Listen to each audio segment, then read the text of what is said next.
Caramel.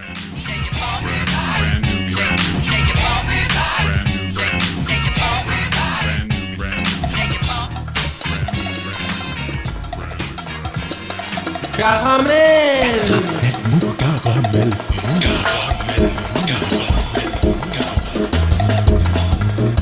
Caramel.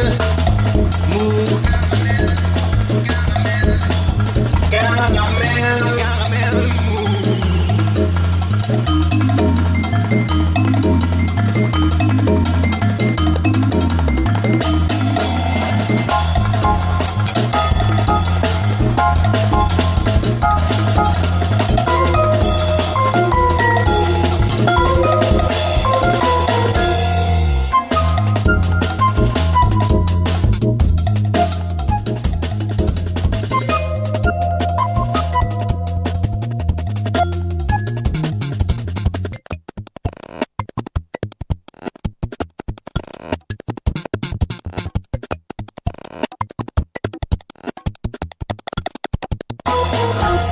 Avril 1815, île de Sumbawa à l'est de Bali en Indonésie.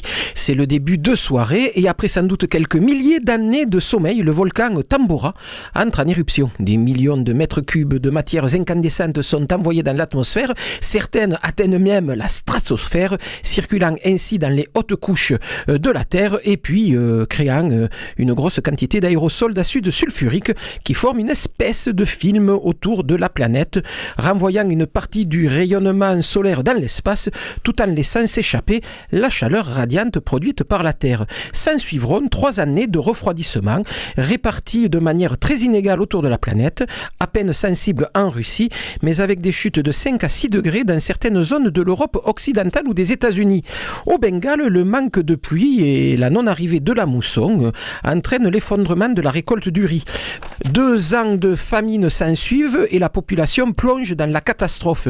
Et puis ce changement climatique soudain perturbe l'écologie du bassin du Gange au point de favoriser une mutation génétique de la bactérie du choléra, maladie jusque-là plutôt endémique dans cette partie de l'Empire britannique dans ces années 1800.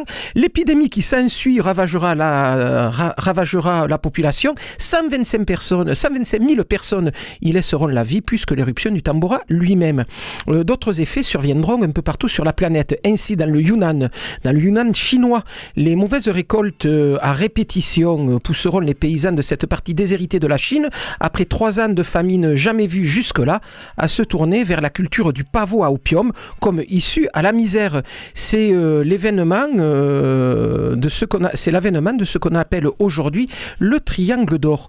Aux États-Unis, des conditions météorologiques exceptionnelles, tempête de neige en juin 1816 sur la partie atlantique du continent américain, déclenchent la première grande dépression économique des États-Unis après 2 ans de déficit agricole et lance à l'assaut des territoires de l'Ouest américain toute une population de travailleurs de la terre affamés et frigorifiés. Idem en Irlande où des pluies incessantes détruisent les récoltes, notamment celles de la patate, et affament les populations qui végètent dans des conditions d'hygiène terribles dues à l'humidité ambiante. Le typhus fait des ravages propagés par les poux et les tiques. Ces épidémies déciment la population irlandaise laissée à l'abandon par un pouvoir colonial anglais qui évalue très mal les conséquences de cette famine terrible qui fit plus de morts que la grande famine irlandaise de 1840. Quant à l'Europe occidentale, elle vécut 3 ans d'un mini-âge glaciaire avec des conditions et des conséquences désastreuses sur les productions agricoles et sur les conditions de vie des populations. Dernière anecdote, pendant cet été 1816, premier été sans soleil en Europe, Marie et Percy Shelley, accompagnés par Lloyd Baron, tous les 3 poètes et écrivains de talent, sont à ce moment-là en Suisse et assistent à cette dégradation du climat plutôt interloquée. Chute de neige, pluie verglaçante en plein été, entrecoupée d'orages apocalyptiques, il y a vraiment quiconque est trouco. Pour passer le temps, au coin de la cheminée, on se raconte des histoires pour se faire peur. Et un soir, Mary Shelley commence une histoire de créature fabriquée à partir de cadavres par un docteur complètement illuminé et rendu à la vie par l'électricité d'un orage terrible. Le monstre de Frankenstein commence ainsi sa vie. Ce sont ces histoires extraordinaires, ces récits terribles, ces conditions climatiques détraquées que Gillian Darcy Wood, professeur de sciences naturelles à l'université de l'Illinois, États-Unis, raconte et met en perspective dans L'année sans été, Tambora 1816, le volcan qui a changé le cours de l'histoire, bouquin plutôt épatant, érudit et intelligent, paru aux éditions de la Découverte et vous l'aurez compris, largement recommandé par la maison. Salut les filles, c'est Joe Kangourou pour un nouvel épisode de Caramel Mou, réalisé ce soir encore par Jérôme. Dans un instant, Jean-Pierre Lérac, la caution morale et artistique de cette émission, me rejoindra pour évoquer le premier concert d'un pavé dans le jazz de l'année qui aura lieu demain soir au Théâtre du Pavé. Et puis en fin d'émission, Fred Thibault nous régalera d'un nouveau DVD venu de nulle part, séquence de cinéphilie décalée annoncée. Et d'ici là, je recevrai le contrebassiste Colin Jor qui, à la tête de son Niloc Quartet, rencontrera le tromboniste Daniel Zimmerman le temps d'un concert à la Salle Bleue jeudi prochain, 12 janvier. Mais on commence tout de suite par le premier morceau de musique de cette émission. Pas une nouveauté cette semaine, juste une vieille chanson, histoire de se rappeler qu'en février 2007, c'était il y a 10 ans, Pierre Barou était venu dans Caramel Mou à ce micro pour évoquer la création de Sarava, le label qu'il monta au début des années 60 et qui lança entre autres Jackie Gillin, Areski Fontaine et même David McNeil, pour nous parler aussi de la bossa nova, ce style qu'il découvrit dans les années 50 lors d'un voyage au Brésil et qu'il ramena ensuite dans ses bagages, popularisant ainsi en France cette musique langoureuse et pleine de spleen. Il évoqua aussi à ce micro le rugby, le sport qu'il adorait, et il revint aussi sur les chansons qu'il écrivit pour lui, mais aussi pour les autres, ainsi La bicyclette de montagne, Les rondes dans l'eau pour Françoise Hardy, ou Un homme, une femme, la musique du film de Claude Lelouch. Une rencontre lumineuse, une heure de discussion chaleureuse qu'il conclut sur une guitare déglinguée qui traînait dans ce studio. Les filles du dimanche, chanson écrite à la fin des années 50, évoquant en creux cette guerre d'Algérie que l'on a persisté alors à traiter d'événements. Pierre Barou est mort la semaine dernière entre Noël et Jour de l'An, dernière disparition de l'année 2016 qui en compta finalement beaucoup. 2007 est devant nous, c'est Caramel Mou. Bonne année à tous.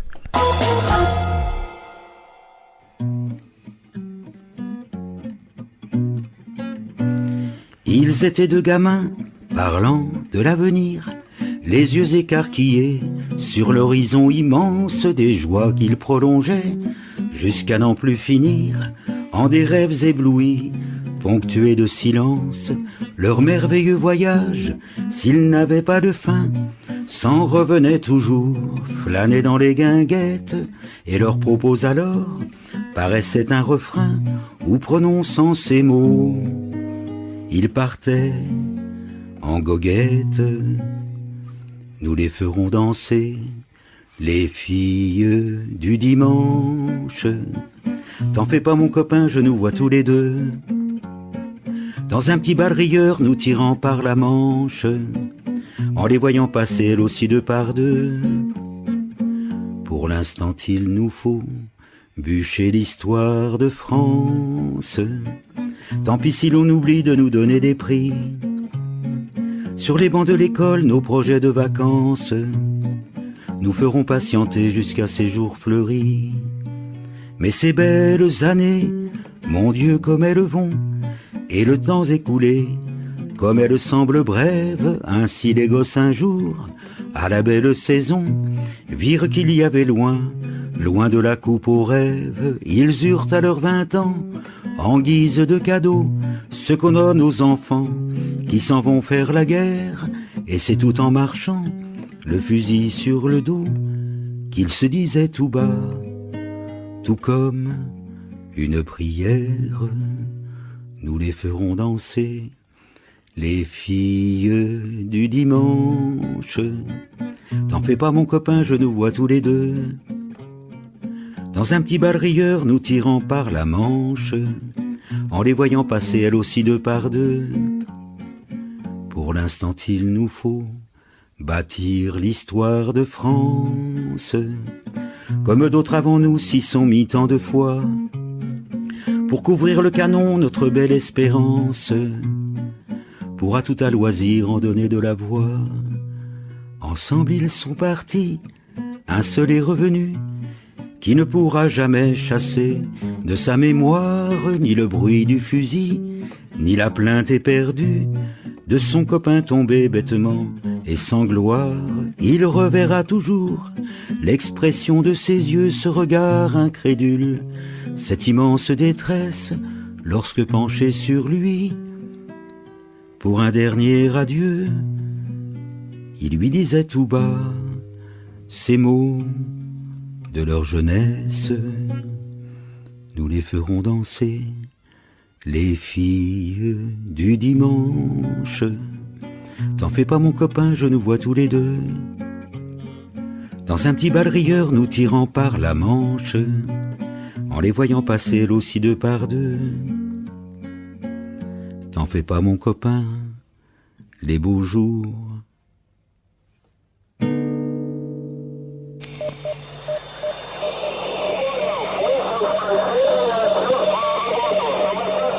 Qu'est-ce que c'est?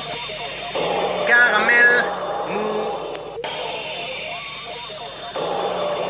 Et ça, qu'est-ce que c'est? Cette voix dont l'accent triomphant perce à travers le grésillement de la radio. C'est Joe Congo ou pardon? Voilà, on oublie toujours que lorsque la lumière est rouge, les micros sont allumés. Jean-Pierre Lérac, bonsoir. Bonsoir. Voilà, c'est vous qui commencez cette émission. Le débat fut animé hors micro, on y reviendra un jour.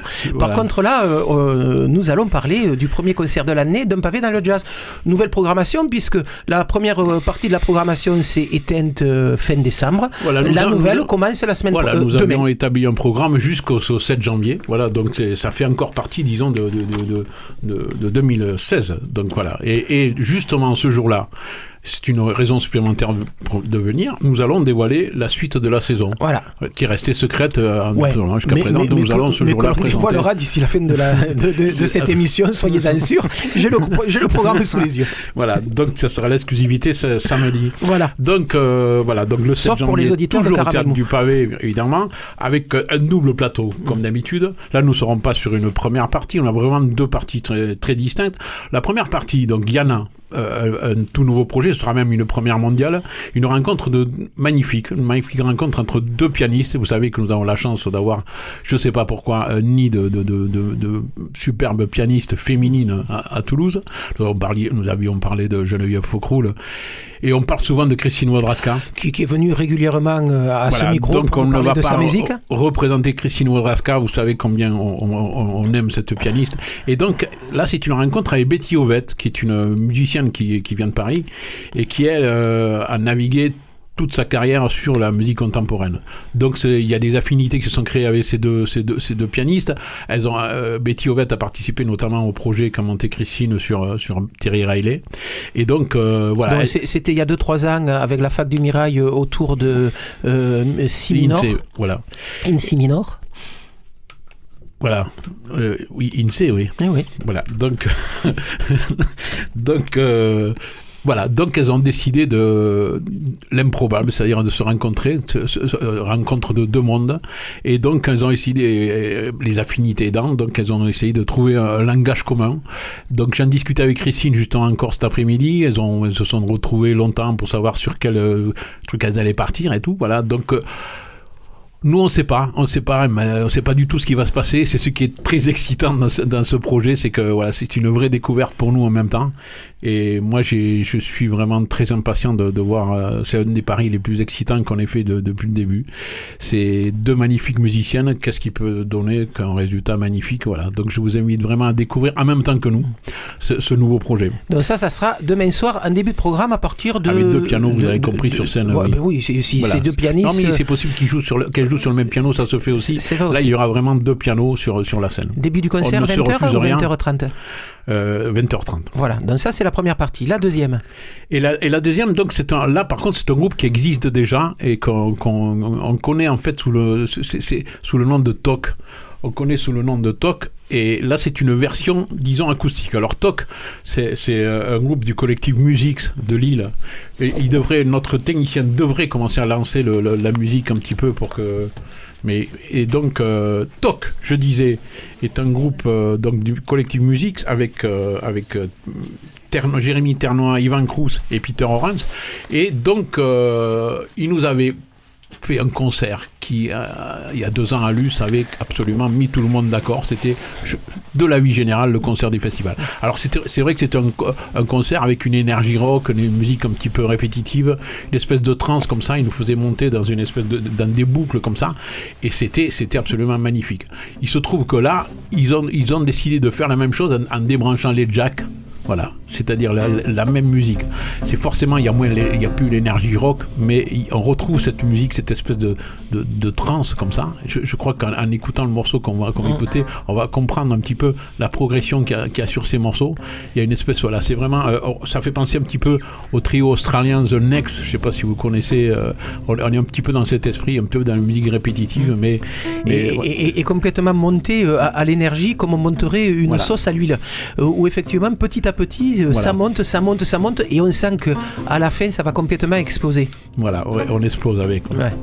Voilà, donc c'est vrai que c'est une autre version, mais c'est pour ça qu'on avait vraiment envie de faire découvrir cet autre aspect de ce travail de ces 3 musiciens, puisque là Ternois en fait en général il joue sur des claviers électroniques, et donc là il va jouer sur un piano lui aussi. Donc, oui, et comme il y aura 2 pianos sur la voilà, scène du théâtre du Pavé ce soir-là, voilà, vous avez tout compris. Autant en profiter, ouais. Voilà, donc que dire, que c'est une soirée qu'il faut absolument pas manquer. Qu'est-ce que vous en pensez? Je pense que malgré le froid, je serai au rendez-vous C'est chauffé. demain soir. Oui, non, c'est pour venir chez vous que ça va être un peu froid. Et il y aura en plus de quoi manger. Ouais, des petites assiettes comme ça pour... Redites-nous le programme alors de la soirée de nous jazz au avons Pavé Yana demain. avec les 2 pianistes en première partie, et nous avons Ternois, Crous, Orens en deuxième partie. Et c'est ce nous trio. écoutons un petit peu de ce trio qui va vous donner envie, j'espère. Bon, par contre, on ne va pas jusqu'à l'explosion finale. Le morceau durera 9 minutes. Mais on peut essayer un moment quand même.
Alain Jor, bonsoir.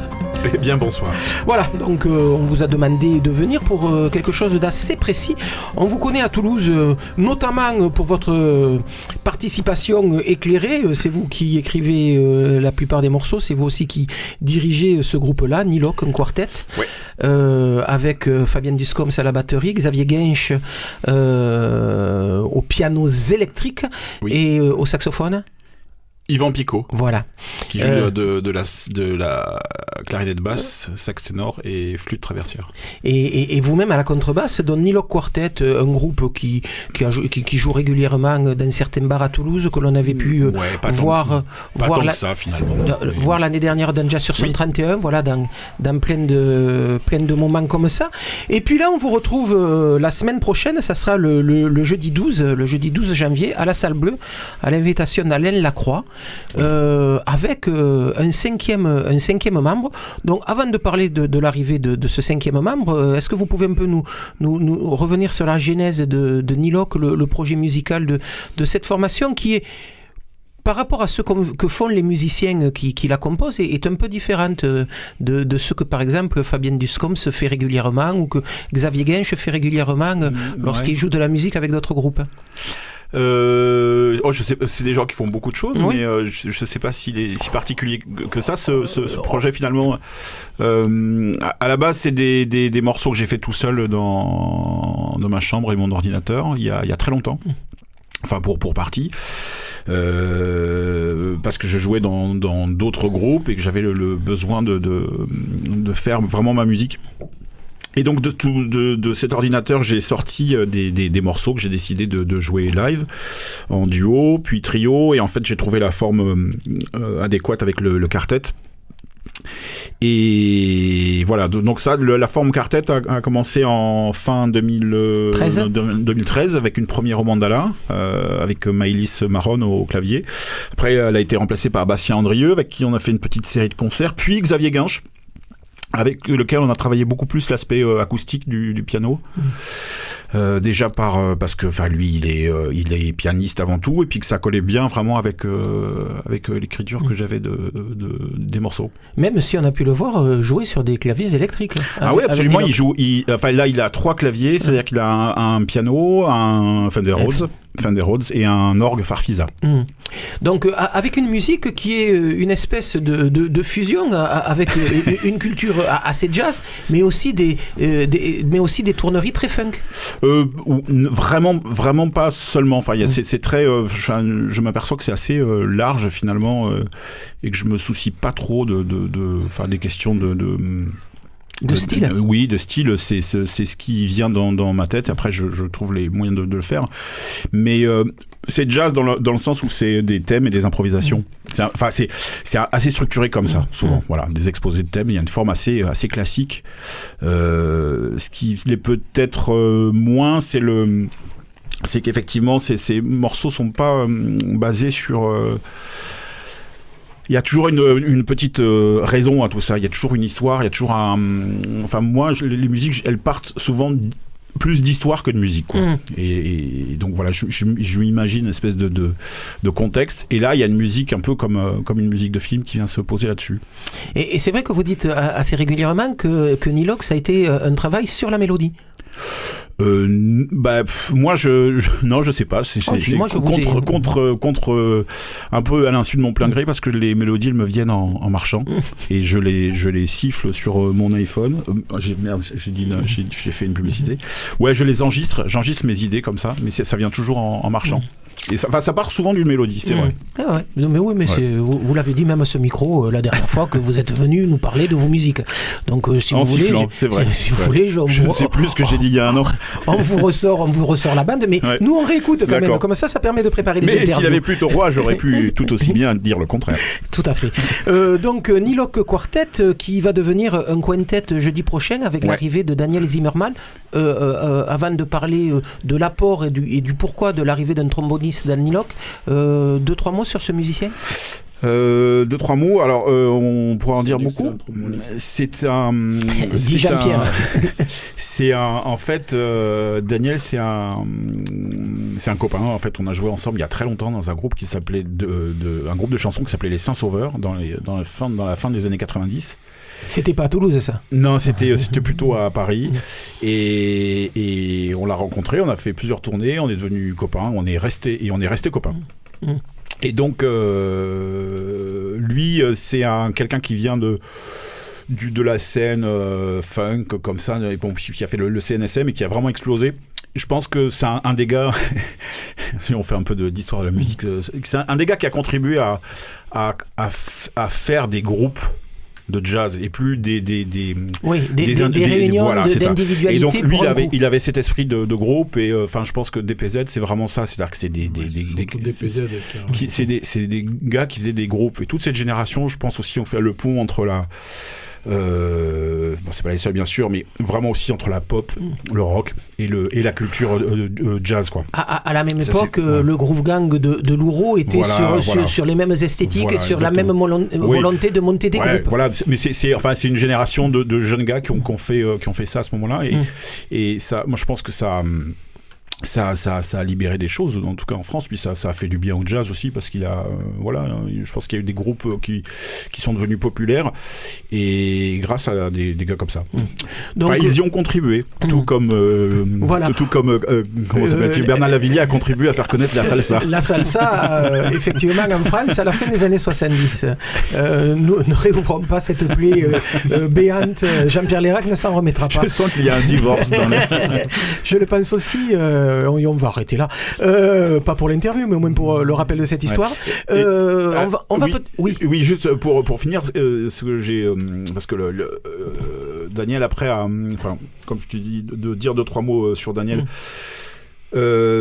Après, c'est un gars qui a joué avec plein de gens. Il a une carte CV de visite hallucinant. Il a fait vraiment plein de choses, mais il a toujours conservé aussi son esthétique propre. Il a toujours mené ses projets et qui mène d'ailleurs un petit peu comme nous tous, de manière assez artisanale. Il fait ses petits trucs de son côté. Enfin, c'est quelqu'un qui est assez connu, mais qui mène sa barque de manière artisanale. C'est-à-dire il gère sa diff et tout ça, et c'est chouette. Il est notamment dans le groupe de porquerie Supersonic, dans ce projet-là sur Sunra. Mais moi, j'aime beaucoup aussi son album qu'il m'a envoyé la semaine dernière. Que j'ai écouté aussi à Noël, ce qui est chouette, une musique assez épurée, beaucoup plus simple, sans, comment dire... c'est assez simple, oui. Mais c'est au sens noble du terme. C'est assez dépouillé, je trouve ça vraiment chouette. Il y a un super guitariste, qui s'appelle Pierre Durand. Et donc ça, c'est pour évoquer Daniel Zimmerman, donc, qui est le 5e membre de Niloc la semaine prochaine à la Salle Bleue. Pourquoi alors, la question c'est pourquoi. Mais avant de dire pourquoi, on va peut-être écouter un premier morceau. Alors, précision, ce morceau est le seul morceau du répertoire que je n'ai pas écrit. D'accord. Il est de Julien Taillefer, que vous connaissez sans doute. Oui, un musicien d'ici, un musicien d'ici assez reconnu par le milieu, paraît-il.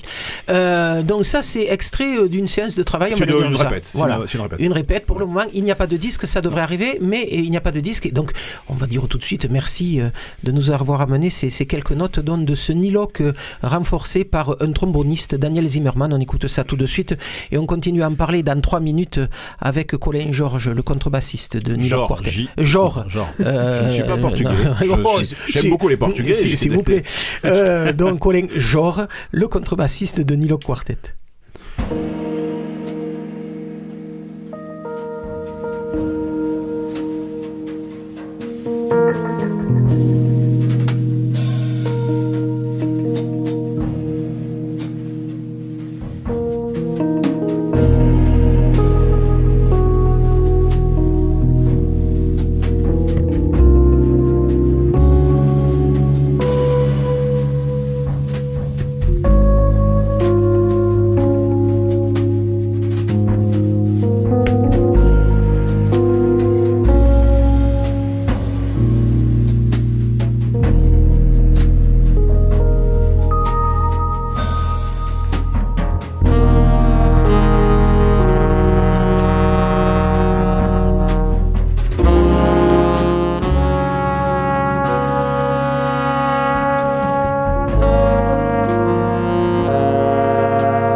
C'est vrai que là, ce qu'on écoute dans ce Nilock Quartet avec Daniel Zimmerman est peut-être un peu plus cool, un peu plus tranquille, un peu plus que ce qu'on connaît de Nilock jusque-là.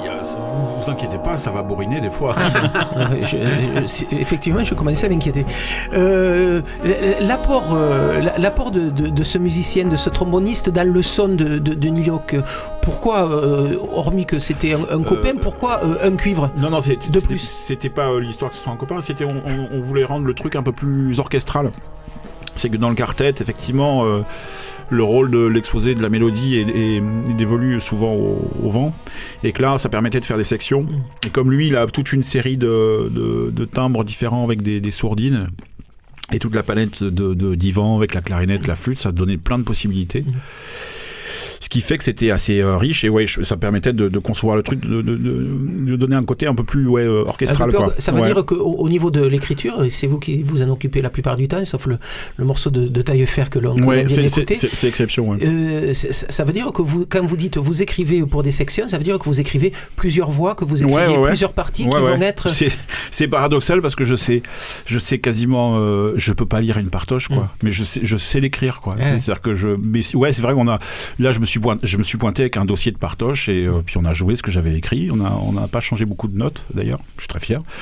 Mais c'est le jeu. Après, c'est super excitant, quoi, de faire ça dans sa chambre et sur un logiciel, et puis après que ça devienne une réalité, c'est vraiment très chouette. Ça veut dire que pour cette musique-là, en tout cas, qui se veut la musique d'un film imaginaire, c'est une musique qui laisse peu de place à l'impro?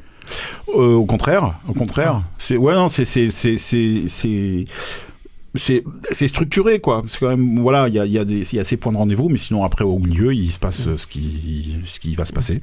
Donc ce projet-là, qui est quand même un projet particulier, je le disais, c'est quelque chose qui se veut être la musique d'un film imaginaire. C'est né comment? Ouais. C'est bon, après c'est moi je vais un peu conçu le truc comme ça. Je me suis rendu compte que c'est un truc assez bateau, assez répandu en fait, mais c'est normal parce que la musique instrumentale elle est évocatrice. Mais bon, moi j'assume, je revendique qu'il y a certaines musiques que j'avais conçues pour faire des musiques de films, pour présenter des productions, justement autour de ces mélodies. Puis c'est clairement souvent inspiré de compositeurs de musique de film. Moi je suis un fan de Nino Rota, de Morricone, enfin je suis pas le seul, mais ça m'inspire beaucoup. C'est un one-shot, ce travail avec Daniel Zimmerman? Non, mais c'est une formule qui pourrait perdurer? Si tu veux, quand j'ai lancé la création, je me suis dit je fais ce concert. D'ailleurs, si on a pu faire ça, c'est parce que c'était vraiment une création et qu'Alain Lacroix en est friand. Mais moi, je préjugeais pas du tout du résultat, et il se trouve que ça s'est quand même bien passé entre nous, humainement, artistiquement. Et donc Daniel est chaud pour faire un album. Donc quand j'aurai fini ce concert, je vais prendre mon téléphone pour chercher 3 sous et faire un album qu'on espère faire à l'automne prochain. Très bien. Voilà. Nilock, donc quartet, vous le disiez tout à l'heure, qui existe à peu près depuis 3-4 ans, va vivre une petite révolution, mais une énième petite révolution. Xavier Gensch s'en va. D'ailleurs, en passant, Xavier Gensch, qui est également un pianiste de tango, jouera pour la dernière fois à Toulouse avec Oscar Delgarde vendredi prochain, 13 janvier, à l'Impro. Excellent groupe. Vraiment, c'est un gars que je vais regretter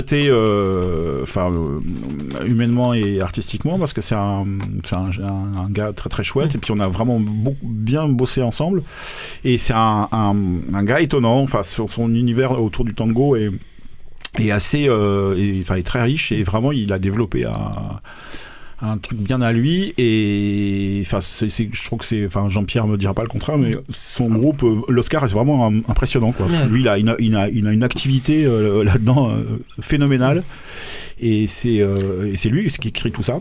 Et c'est vraiment très chouette. Donc c'est vrai que Xavier Gensch s'en va fin janvier sous d'autres cieux.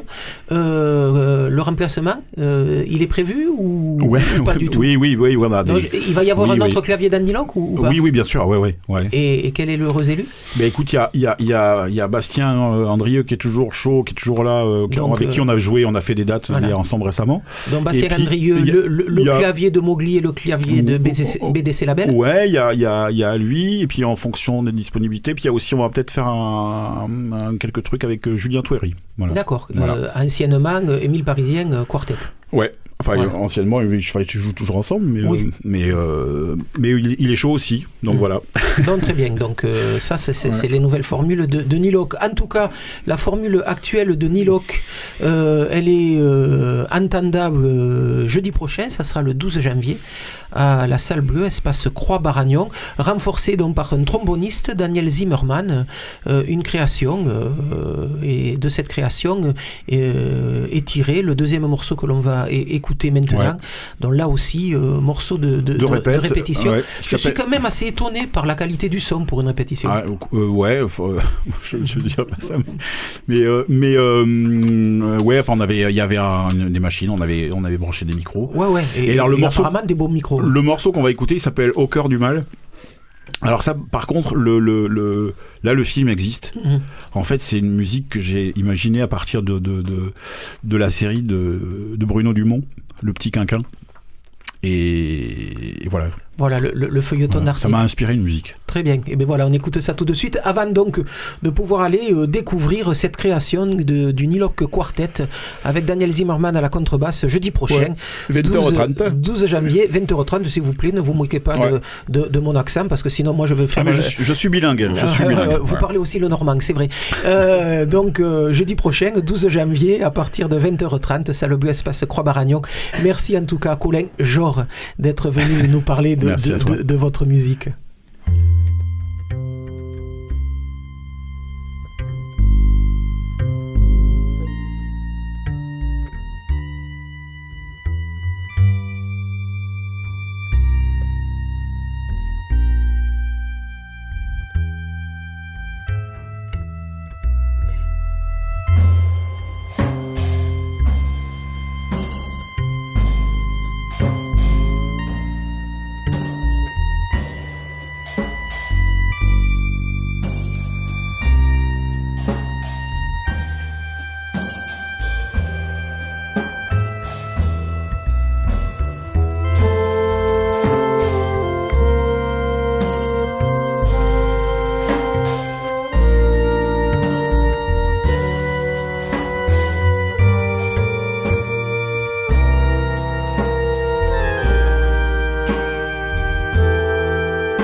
on était en train d'écouter le Nilock Quartet avec Daniel Zimmerman au trombone, concert donc que l'on pourra écouter la semaine prochaine, salle bleue, espace Croix-Baragnon, le 12 janvier à partir de 20h30. Donc Jean-Pierre Lérac, vous nous avez dit que vous vouliez rajouter quelque chose de plutôt intelligent. Colin me disait qu'en fait ils ont fait les répétitions chez Lily, lieu à Germe-Louron. J'en profite justement pour donc Germe-Louron qui est dans la vallée du Louron, voilà, qui est l'une des plus belles vallées des Pyrénées. Et Franck Morinière a monté ce lieu, personne n'y croyait au départ. Et maintenant plein de gens vont faire des résidences là-bas. C'est pour ça que je voudrais rendre hommage à ces lieux comme chez Lily, ça s'appelle chez Lily, ou comme le Café Plume à Lautrec, qui permettent vraiment à des groupes d'aller travailler dans des bonnes conditions. Il y a un super accueil.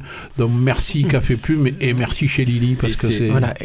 C'est peu de le dire, chez Lily c'est vraiment un endroit c'est extraordinaire, quoi. C'est des gens pleins d'amour et en même temps très très carré, quoi. Donc techniquement c'est vraiment super bien équipé, il y a un piano, c'est vraiment l'endroit idéal pour travailler, quoi. Voilà, et c'est vrai que occasion de dire que le travail de résidence pour les musiciens, c'est pas simplement pour faire des cachets supplémentaires qui leur permet d'avoir le statut d'intermittent, ça permet aussi de prendre le temps de composer, de travailler les nouveaux morceaux que l'on peut écouter encore sur scène.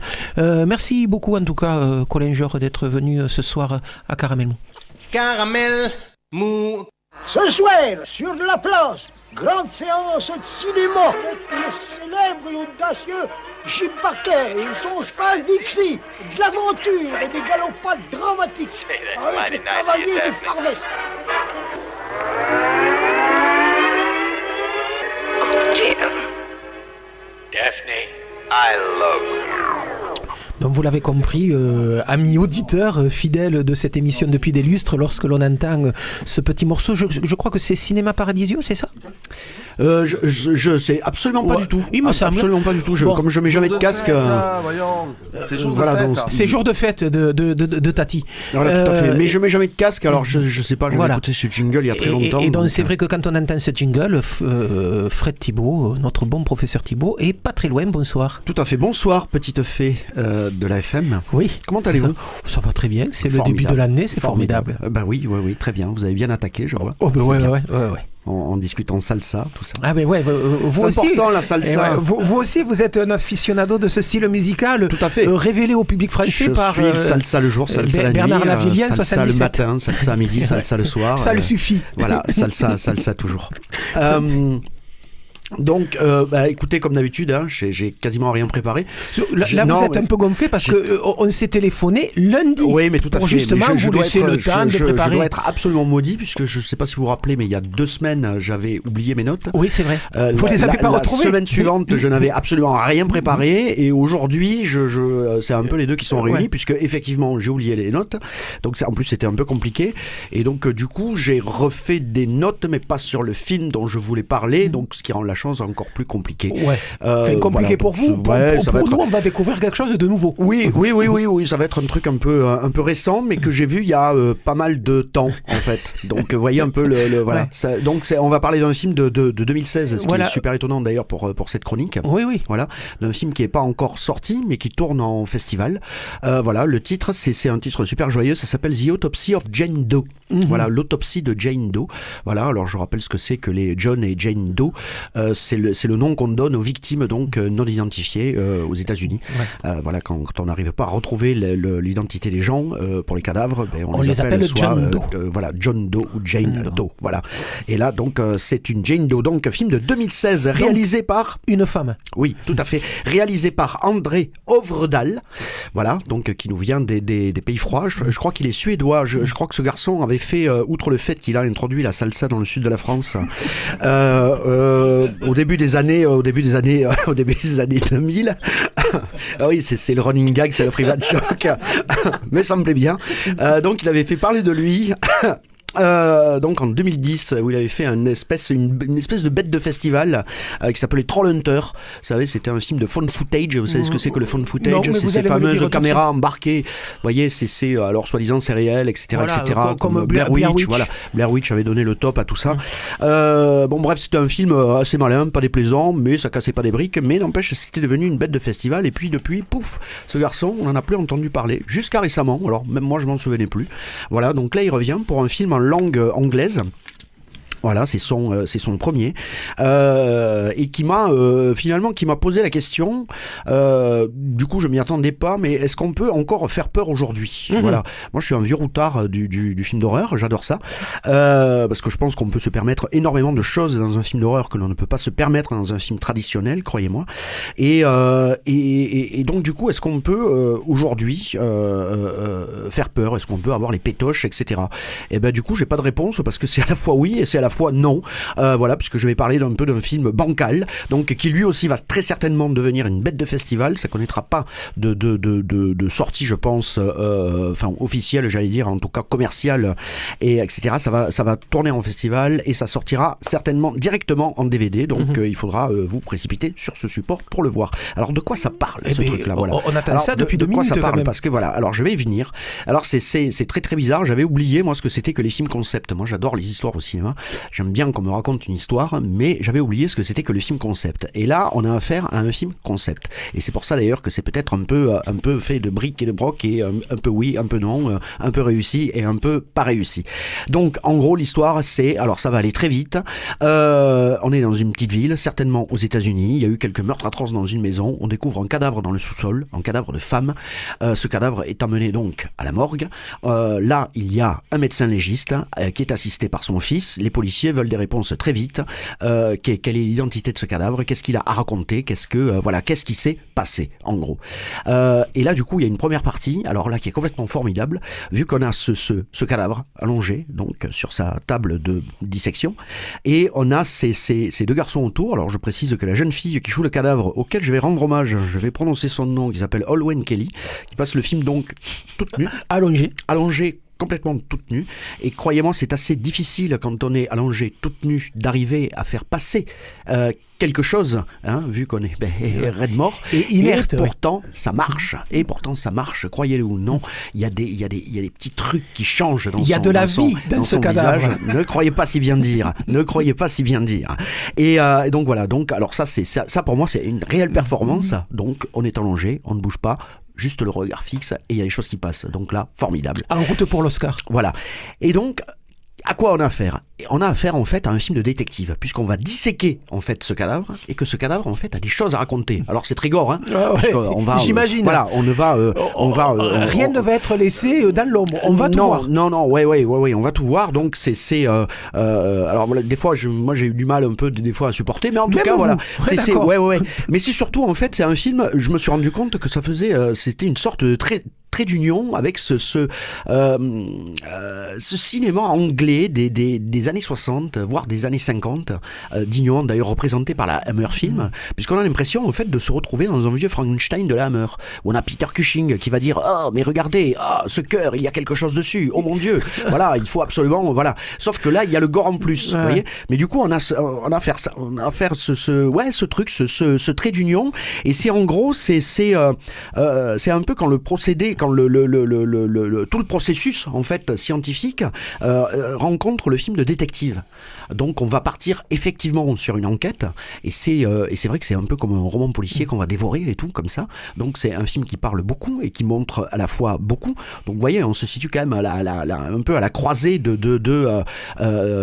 mondes comme ça. On est dans un environnement pour la première heure qui est excessivement réel, et on est bien. Moi j'étais très bien. Moi je voilà, on frissonne et tout, etc. Alors les univers cliniques, peut-être pas trop quand même. Si, je vous assure, il y a énormément de tension, d'autant plus que c'est pas trop mal filmé, parce que finalement, là où on s'attend, j'ai dit, à la fois c'est très gore, mais c'est à la fois aussi excessivement pudique, c'est-à-dire qu'on va pas trop en faire, c'est notamment parce que c'est un cadavre de jeune fille, donc du coup c'est un film pudique, gore, etc.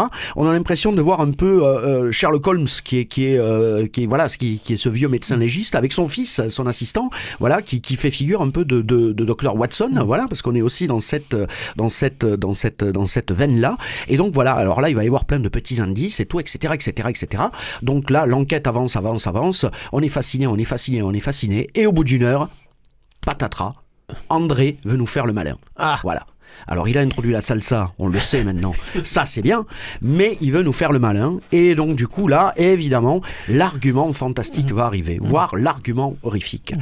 Et Ça, c'est une maladie d'époque, c'est-à-dire, ça fait partie de ces... c'est pas un très très jeune réalisateur, mais on va dire que c'est le truc des jeunes réalisateurs, c'est-à-dire qu'on travaille, on conçoit des jeux MB de 7 à 77 ans. On veut plaire à tout le monde. On veut plaire aux jeunes, on veut plaire aux vieux, etc.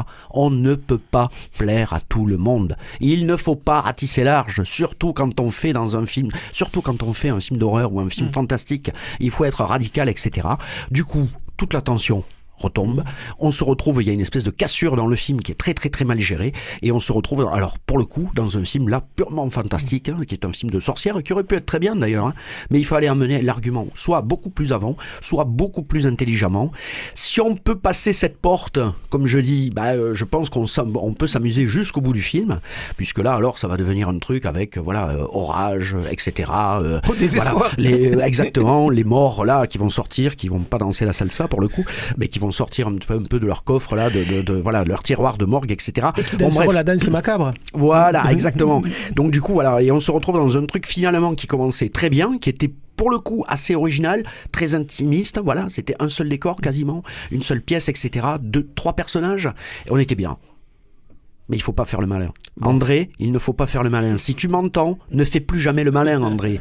Sinon, je vais venir te corriger, André. et là, ton film, moi, je le remonte. Voilà.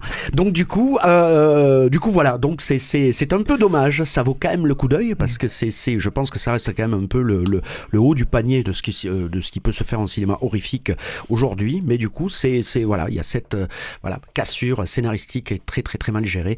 C'est dommage, mais on s'y amuse quand même. Bon, voilà. Allez, rappelez-nous le nom de ce film dont il faudra, je le rappelle, attendre sa sortie en DVD puisqu'il y a peu de chances qu'il sorte en salle. Oui, aussi, il y a des festivals de films fantastiques partout, donc peut-être si vous traînez par là, un soir à Extrême Cinéma. Peut-être, sait-on jamais. Enfin, rappelez le titre. Voilà, alors, donc je rappelle le titre, The Autopsy of Jane Doe, voilà, 2016, de André Ovredal, voilà, donc le fameux garçon qui a introduit la salsa dans le sud de la France, voilà. Donc au début des années 2000, et non pas Bernard Lavilliers, voilà. comme on peut souvent le croire, et là, je pense que vous faites erreur, et nous en discuterons certainement après cette émission. Très bien, mais nous allons en discuter. Voilà, 3 minutes. Vous n'êtes pas confondu avec la samba, salsa, c'est très proche, vous savez. Je vois que votre culture musicale est absolument phénoménale, mon cher professeur. Bon, on se retrouve dans une petite quinzaine où là, vous aurez peut-être eu le temps d'écrire des notes et surtout de ne pas les perdre. La prochaine fois, moi, je veux un mot des parents pour justifier cette perte de notes. Il ne faut quand même pas le prendre que pour un jambon. Voilà, juste le temps peut-être d'annoncer les concerts. Les concerts du soir. Ce soir au Bijou, par exemple, de la chanson avec Wallace, de la chanson folk rock ce soir au Taquin à 21h avec Dez.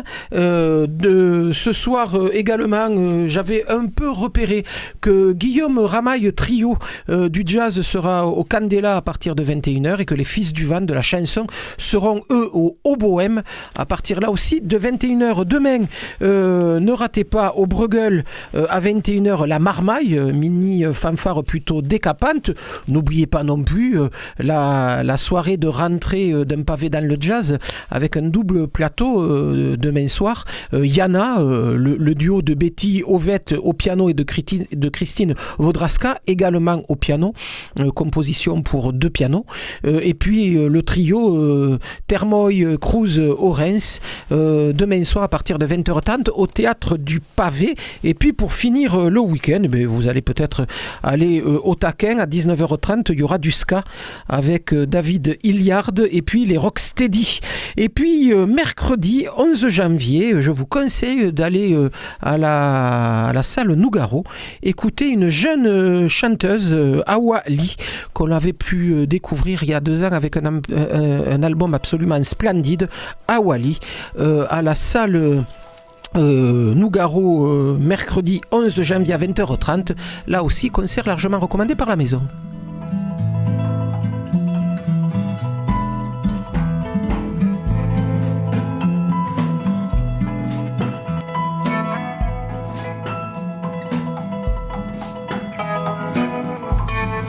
There's no easy way to tell you this. No, I don't wanna play anymore. It's not easy to say, but I like when you cry. Don't beg me to stay, but if you won't, you can try.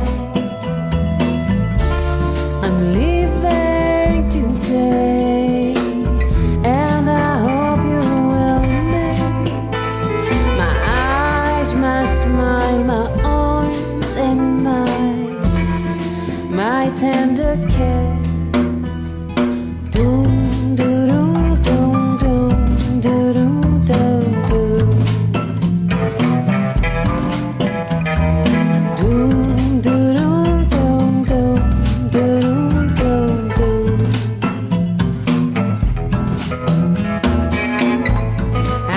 I've done too much, and this time it's enough. It takes two to make it work, but no, guess what? I'm fed up.